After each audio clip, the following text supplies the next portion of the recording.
क्या आप विश्वास करेंगे कि एक भारतीय जिसकी हॉकी स्टिक को इसलिए तोड़कर देखा गया था क्योंकि लोगों को यकीन ही नहीं हो रहा था कि गेंद उस स्टिक से अलग क्यों नहीं होती थी।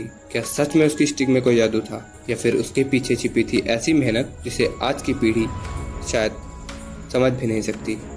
और सबसे हैरान कर देने वाली बात, दुनिया का सबसे ताकतवर तानाशाह भी इस खिलाड़ी की प्रतिभा के सामने प्रभावित हो गया था। आखिर कौन था यह इंसान? आइए जानते हैं हॉकी के जादूगर कहे जाने वाले मेजर ध्यानचंद की असली कहानी।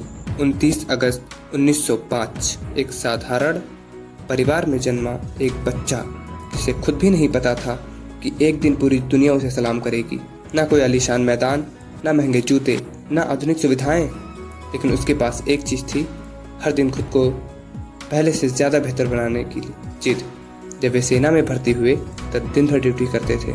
शरीर थक जाता था लेकिन सपने नहीं। और यहीं से शुरू होती है इस कहानी का सबसे प्रेरणादायक हिस्सा। रात हो जाती, मैदान में बिजली नहीं होती, बाकी लोग सो जाते, लेकिन एक जवान जो चांद की रोशनी में अकेले हॉकी का अभ्यास करता रहता। शायद उसे पता था सपने दिन में नहीं, रात की मेहनत से पूरे होते हैं। यही कारण था कि साथियों ने उसका नाम रख दिया ध्यानचंद। लेकिन कहानी अभी शुरू ही हुई थी। कुछ साल बाद ऐसा हुआ कि विरोधी टीमों ने मैच रुकवा दिए। क्यों? क्या उसने कोई नियम तोड़ दिया था? नहीं, लोगों को शक था कि उसकी हॉकी स्टिक में चुंबक लगा है। अंपायर बुलाए गए, स्टिक बदली गई, लेकिन परिणाम नहीं बदला। गेंद फिर भी उसी खिलाड़ी की बात मानती रही।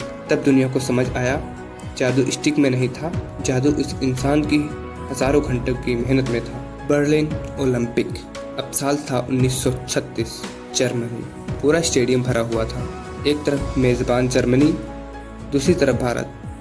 सबको लग रहा था कि जर्मनी जीतेगा, लेकिन अगले मिनटों में जो हुआ उसे इतिहास बदल दिया। भारत ने जर्मनी को 8-1 से हरा दिया। पूरा स्टेडियम खामोश था और दुनिया सिर्फ एक नाम बोल रही थी, ध्यानचंद। ध्यानचंद। कहा जाता है कि उनके खेल से प्रभावित होकर एडॉल्फ हिटलर ने उन्हें जर्मनी में ऊंचा पद देने का प्रस्ताव रखा। हालांकि इस घटना के सभी विवरण ऐतिहासिक रूप से पूरी तरह प्रमाणित नहीं हैं, लेकिन इतना तय है कि उनके खेल ने पूरी दुनिया को प्रभावित किया। आज हमारे पास मोबाइल है, इंटरनेट है, कोर्सेज हैं, फिर भी हम कहते हैं समय नहीं है।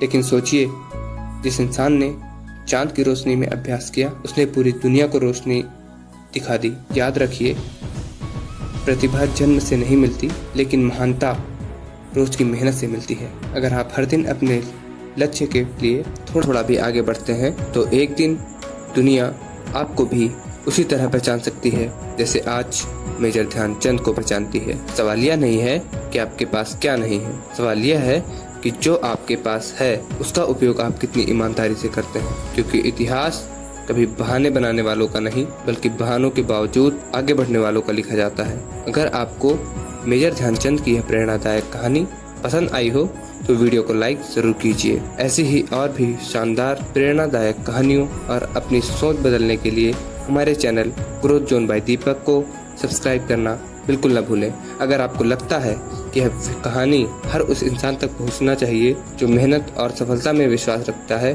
तो अपने दोस्तों और परिवार के साथ शेयर जरूर कीजिए।